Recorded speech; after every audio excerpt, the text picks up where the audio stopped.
My favorite time of the month. Going over my spending. Hey guys, it's siu-yee. Welcome back to Frugality and Finance. Don't forget to like this video and subscribe to my channel for more related content. Today I bring you another YNAB spending review, specifically for the month of February, and let's just get right into it. I have spent a lot of money this month. Let's start with the second largest category, which is education. I actually spent $1,383 on education this month. This was 11% of my spending for the month, so it is quite a large amount. That is the cost of the class that I will be taking in the spring quarter this year. I should be getting a reimbursement soon for my previous classes because I did get an A in both and they both add up to 3 credits, so it's gonna be the same amount. But I will be getting that this week, I believe, so that's exciting. Next up, we can take a look at the spending trends on that category. So as you can see, every few months it just goes up and then there's nothing for the next like 2 months because it's just every quarter that I have to take a class. So this is going to be the case until I complete my master's degree. So yeah, I don't know. It's just gonna keep looking like this, hopefully, and hopefully I'll continue getting A's and not having to necessarily pay out of pocket for the degree, so that'll be great. Next up, we can look at, I think it's, oh yeah, taxes. So that is this category over here, this yellow one.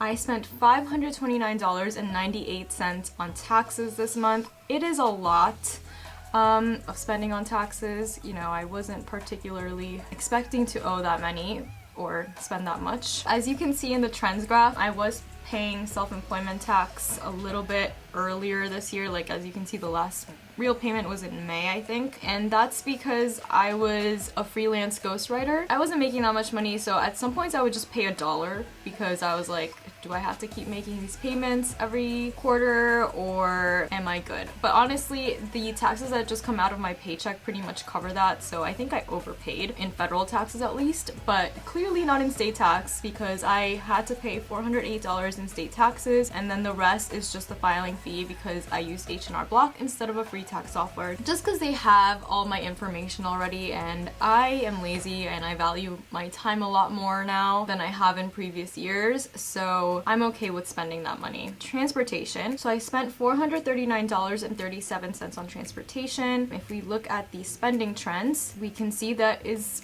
kind of variable every month, but I just know I'm gonna spend at least $200 to $300 a month on transportation just because of my commute. Gas prices are increasing, tolls are increasing, or they did increase this year for New Jersey. I think it was like 3%. And you can see it's definitely affected my spending. $200 on tolls, $117 on gas, and then $121 on maintenance. So that's just like the oil change that I got, and then I also replaced my windshield wipers.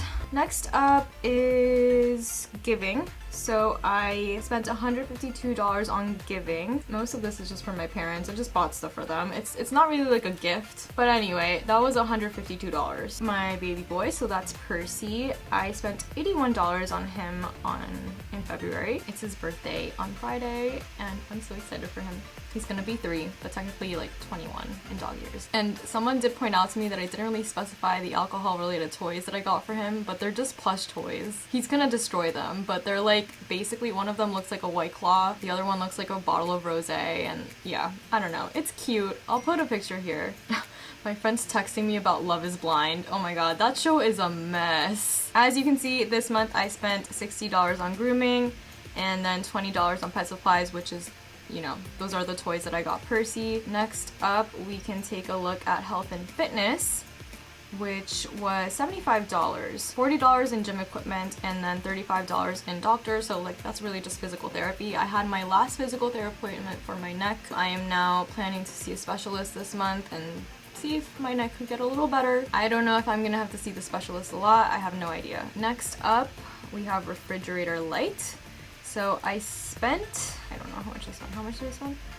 $71.82 on food last month. So that was going out to eat. I went out to eat that month. This is kind of an inflated amount of money because some of this was Venmo'd back to me with the person I went out to eat with, and I just put it into my business account because it's just easy to send it from my Venmo. But yeah, I don't typically go out to eat, so it's nice when I do. Then we have fun funds. I spent $67.38 on fun funds, all spending on miscellaneous, $67. I actually don't remember what that is. I have no idea. Burlington, okay. Okay, yeah, that's just the other stuff that I bought when I went shopping with my parents and I didn't control myself. Next up, we have investments. So this is a category that usually has nothing in it. Oh, it hasn't had anything in it since the time I funded my Webull account for $100 so that I could get free stocks. And I put $50 into my new Roth IRA.